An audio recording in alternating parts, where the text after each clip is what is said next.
Shalom, baiklah saat ini saya akan mempresentasikan tentang penyakit diabetes mellitus untuk memenuhi tugas ujian akhir mata kuliah dasar epidemiologi.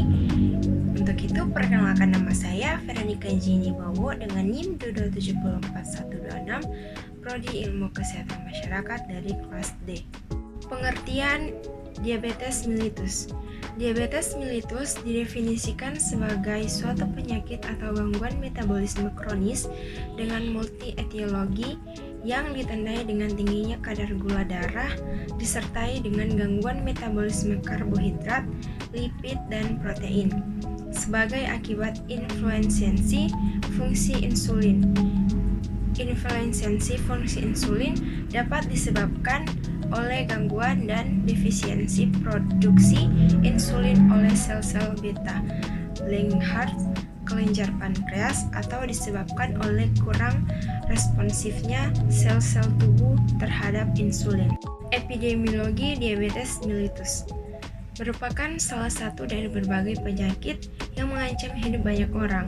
WHO memprediksikan kenaikan jumlah penyandang diabetes di Indonesia dari 8,4 juta pada tahun 2000 menjadi sekitar 21,3 juta pada tahun 2030.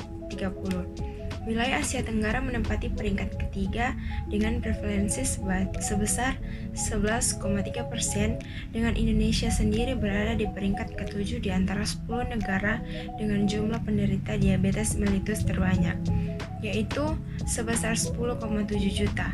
Hal ini menjadikan Indonesia satu-satunya negara di Asia Tenggara yang masuk ke dalam daftar 10 negara dengan jumlah penderita diabetes mellitus terbanyak.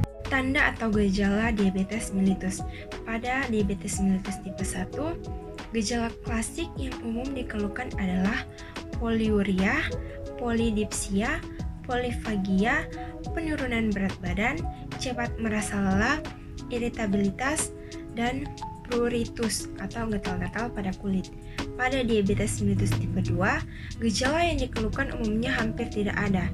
Tipe 2 seringkali muncul tanpa diketahui, dan penanganan baru dimulai beberapa tahun kemudian ketika penyakit sudah berkembang dan komplikasi sudah terjadi. Penyebab diabetes mellitus: yang pertama, tidak melakukan pemeriksaan gula darah secara teratur. Yang kedua, nutrisi tidak seimbang. Yang ketiga, aktivitas fisik yang tidak seimbang. Yang keempat, mengonsumsi minuman yang disertakan pemanis buatan. Dan yang kelima, cemilan tidak sehat. Cara mengatasi penyakit diabetes mellitus.